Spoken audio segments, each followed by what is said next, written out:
Assalamualaikum warahmatullahi wabarakatuh. Waalaikumsalam warahmatullahi wabarakatuh. Bismillahirrahmanirrahim. Alhamdulillah.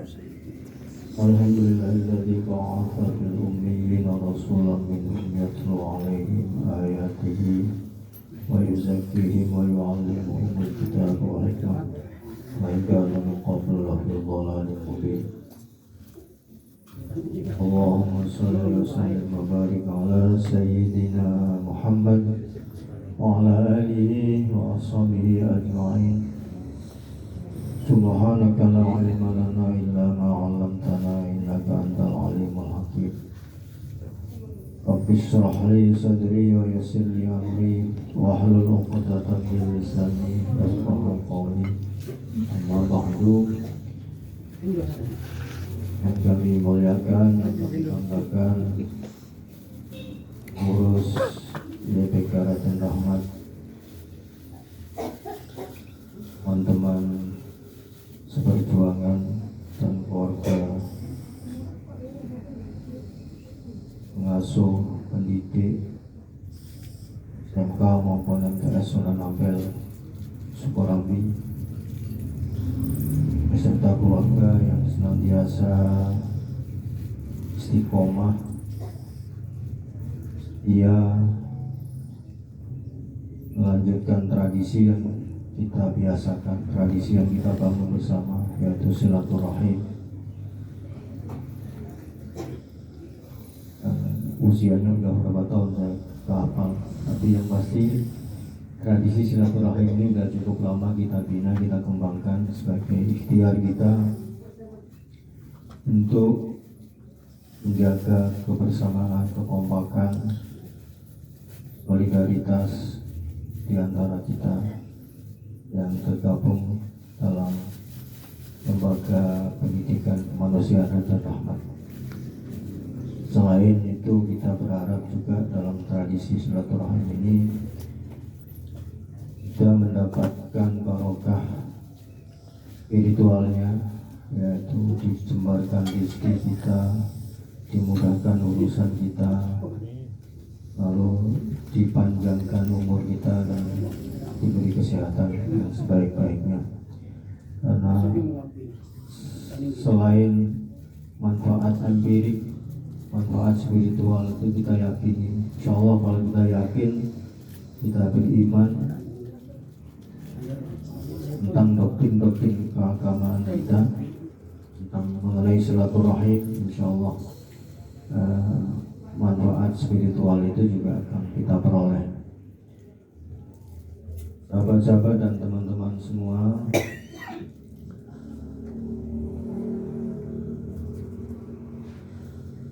sedikit ingin saya sampaikan perjalanan lembaga yang kita bina bersama ini. Kalau tidak salah ini usianya sudah dari tahun 95, 96 pertama kali MTS berada, 95 yayasan kita dirikan, sampai hari ini sudah 29 tahun kalau salah, atau 28 tahun. Jadi dalam usia ke-28 ini saya menyaksikan lembaga yang kita dirikan ini dan kita bina bersama ini semakin berkembang, meskipun perkembangannya itu ya pelan-pelan, tapi saya merasakan ada pertumbuhan yang istiqomah,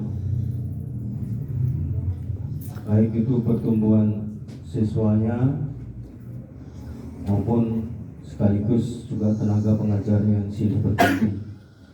Kalau saya menyaksikan, menjadi saksi gitu, lembaga kita ini sudah banyak menghantarkan teman-teman kita memperoleh nasib yang lebih bagus dan bertebaran di berbagai tempat. Ada yang jadi PNS, ada yang ya menikah dan sebagainya. Tapi yang pasti dan patut kita syukuri terus menerus adalah eksistensi atau tetap keberadaan lembaga ini tetap eksis dan masih hidup dan berkembang serta memberi manfaat pada masyarakat sekitar. Oleh karena itu, ya kita mesti belajar dari pengalaman kita masing-masing di lembaga ini. Tentu secara pribadi saya merasa tidak ada apa-apanya dan tidak mungkin kalau tidak dibantu oleh sahabat-sahabat teman-teman yang bersedia secara ikhlas meluangkan waktu yang berkorban tenaga, ilmu untuk memberi manfaat pada lembaga ini. Tidak akan mungkin lembaga ini eksis sampai sekarang dan hidup sampai sekarang sebagaimana kita saksikan bersama. Demikian juga teman-teman semuanya,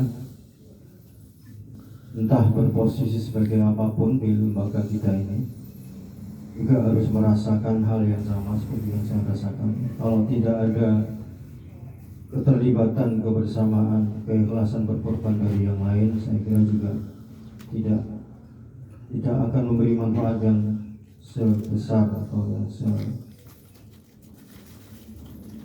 senilai yang kita berikan saat ini.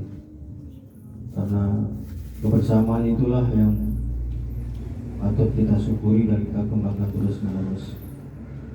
Oleh karena itu, dalam konteks penyelenggaraan dan pengelolaan lembaga kita, prinsip-prinsip keorganisasian, prinsip organisatoris, prinsip hidup kebersamaan itu harus senantiasa kita ingat dan kita terapkan bersama-sama. Kalau kita mengacu pada sejarah Islam, perkembangan mari bis kopi itu mari kopi itu ada yang menyaksikan kopi itu ya, kalau kita mengacu pada sejarah perkembangan Islam sendiri itu terorganisir sebagai sebuah sistem pemerintahan dan sistem kenegaraan. Itu bisa dibilang mulainya sejak Khalifah kedua, yaitu Sayyidina Umar. Oleh karena itu beliau membuat prinsip organisatoris itu dalam makalah beliau yang sangat terkenal, La Islama illa bi jamaah, wala jama'ata illa bi imarah, wala imarata illa bi ta'atih.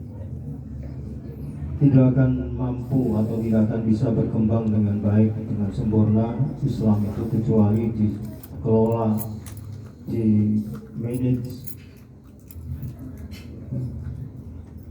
diatur dengan prinsip-prinsip organisatoris atau prinsip-prinsip jamaah. Di kebersamaan itu menjadi sangat penting di sini. Kebersamaan dalam arti tentu tidak saklek, harus bersama. Kebersamaan dalam Islam itu digambarkan dalam hadis Nabi, dalam dua hadis. Yang pertama digambarkan dalam hadis al-muslimu lil muslim kal jasadil wahid.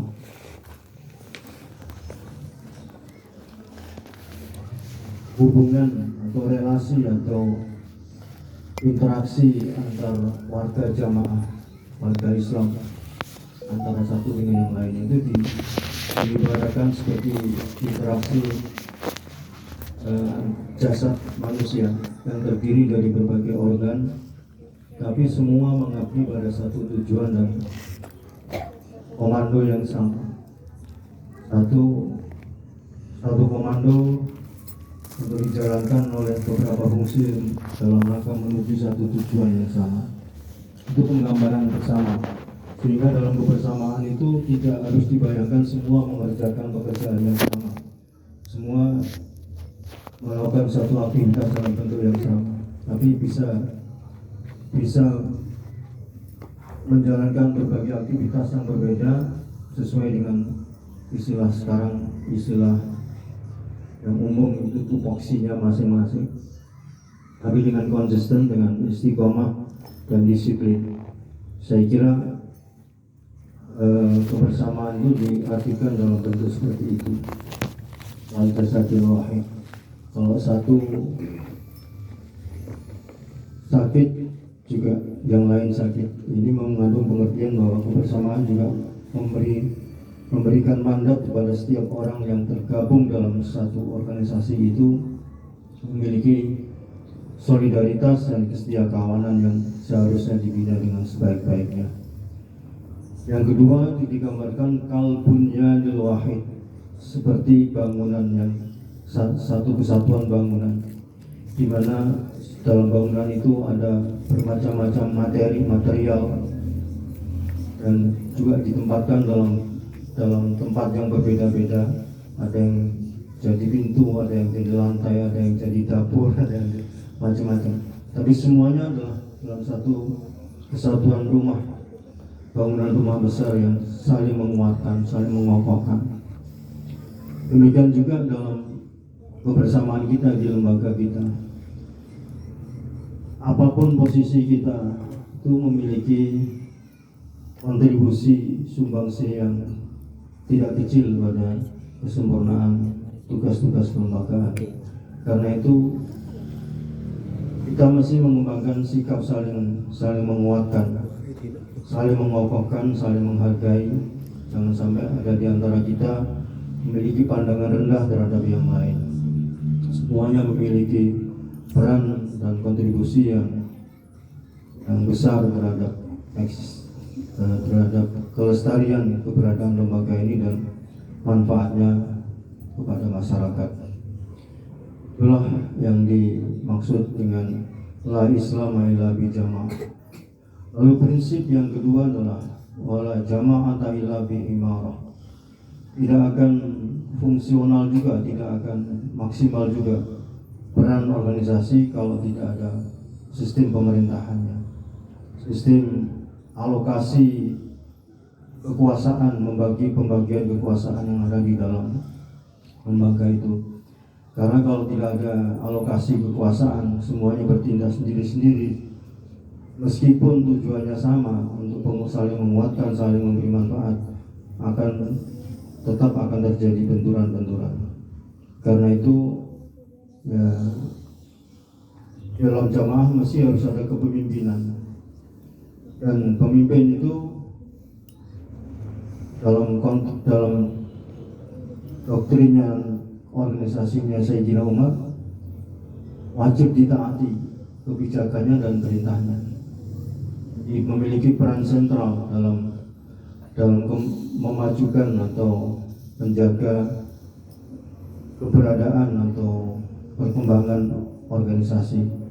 Kebetulan organisasi yang kita selenggarakan saat ini adalah organisasi pendidikan.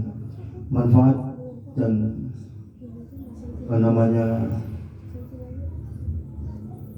output yang baik dari lembaga kita akan sangat tergantung pada kepemimpinan yang ada di dalam organisasi tersebut. Di dalam kepemimpinan ini ada dua aspek yang mesti harus kita kembangkan, karena kepemimpinan ini menuntut adanya kewajiban ditaati.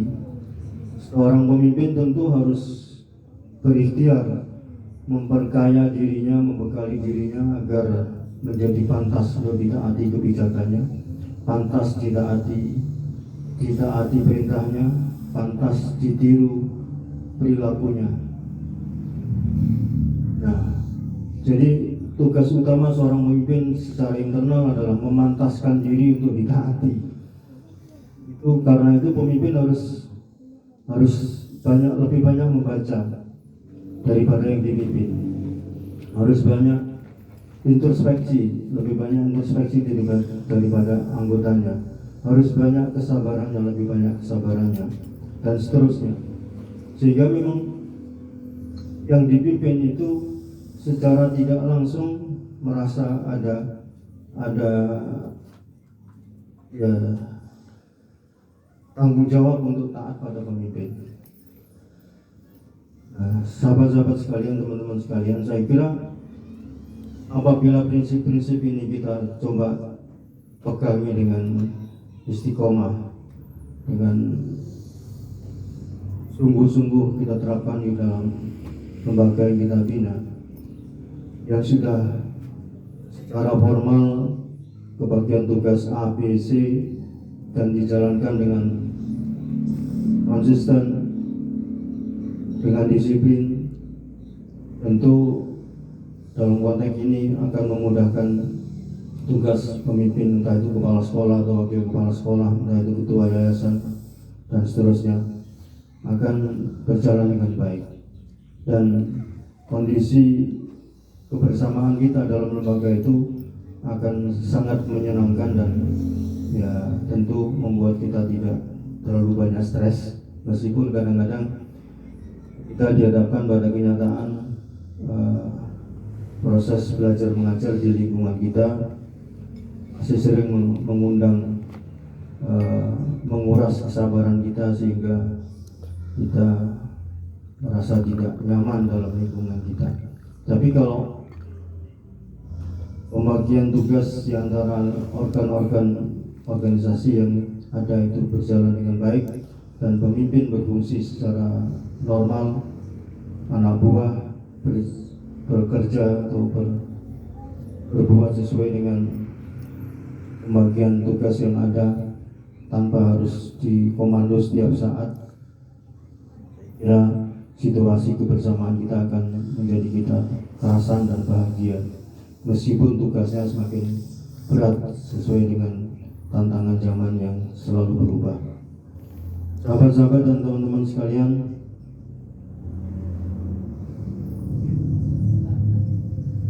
karena itulah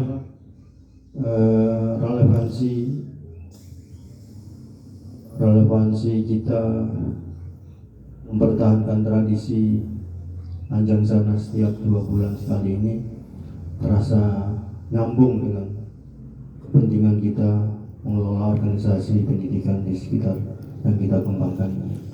Tentu sekali lagi saya sebagai perintis, pendiri, dan sekarang sebagai pembina yayasan tidak berhenti-hentinya memohon kepada Allah agar lembaga ini juga mampu memberikan sumbangsih dalam rangka meringankan beban ekonomi teman-teman yang ikut mengajar di lembaga ini.